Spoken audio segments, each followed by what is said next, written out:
Hi friends, ఈరోజు ఈ video లోపల గో టు స్టేట్మెంట్ను సి లాంగ్వేజ్లో ఏ విధంగా యూజ్ చేస్తారో తెలుసుకుందాం. సో గో టు స్టేట్మెంట్ అనేది కూడా లూప్ను ఫామ్ చేయడం కోసం యూజ్ చేస్తారు. ఇది కండిషనల్గా యూజ్ చేయొచ్చు, అన్కండిషనల్గా కూడా యూజ్ చేయొచ్చు. బట్ మనం ప్రోగ్రాంలో కండిషనల్గా యూజ్ చేస్తాం గో టు స్టేట్మెంట్ అనేది. సో ఫర్ ఎగ్జాంపుల్ అసలు గో టు అనేది డెఫినేషన్ ఏ విధంగా చూసుకున్నట్లయితే, the go to statement is known as jump statement in C.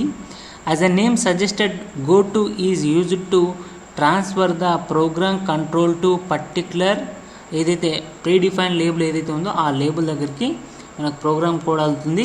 Next, the go to statement can be used repeat of some part of the code for a particular condition. ఏదైతే condition use చేస్తారో ఆ condition use చేసి ఎన్ని number of times ప్రోగ్రాంలో ఒక part అనేది number of times repeat కావడం కోసం గో టు స్టేట్మెంట్ యూజ్ చేస్తాం. సేమ్ సిమిలర్గా వైల్ కానీ ఫర్ కానీ ఆ విధంగానే యూజ్ చేస్తారు. బట్ ఈ లేబుల్ అనేది వచ్చేసరికి మీరు ఎక్కడైతే లేబుల్ మెన్షన్ చేస్తారో అక్కడ నుండి నెంబర్ ఆఫ్ టైమ్స్ అది రిపీట్ అవుతుంది. సో ఫర్ ఎగ్జాంపుల్ ఒక ప్రోగ్రామ్ చూపిస్తున్నాను. 1 to 10 న్యాచురల్ నెంబర్స్ కనుక ప్రింట్ కావాలంటే 10 టైమ్స్ అనేది ఒక పార్ట్ అనేది రిపీట్ కావాలి. సో ఇక్కడ చూస్తున్నాము ash include std.h main wide main open bracket close bracket open brace integer ఏదైతే డిక్లేర్ చేస్తున్నానో n=1 అని డిక్లేర్ చేస్తున్నానో ఇక్కడ లేబుల్ అని రాస్తున్నాను. ఇక్కడ మీరు ఏ నేమ్ అయినా రాసుకోవచ్చు, యాజ్ యూజువల్ సి కానీ ఏ కానీ బి కానీ ఏదైనా రాసుకోండి, లేదంటే నేమ్ కూడా మెన్షన్ చేసుకోవచ్చు. బట్ ఈ లేబుల్కి వచ్చిన తర్వాత అంటే మీరు ఎక్కడైతే రాస్తారో నేమ్, ఆ నేమ్ తర్వాత కంపల్సరీగా కోలన్ ఉండాలి, సెమీ కోలన్ ఉండకూడదు, కోలన్ ఉండాలి. కోలన్ అనేది కంటిన్యూటీని ఇండికేట్ చేస్తుంది.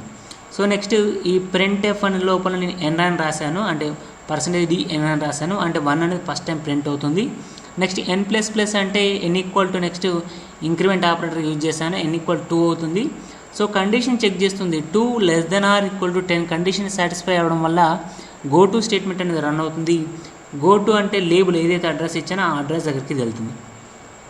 సో ఇక్కడ లేబుల్ అని ఇచ్చాను కాబట్టి లేబుల్ దగ్గరికి వెళ్తుంది. మళ్ళీ ఇక్కడ నుండి ప్రోగ్రామ్ అనేది నెక్స్ట్ లైన్లో నెక్స్ట్ స్టేట్మెంట్కి ఎగ్జిక్యూట్ అవుతుంది.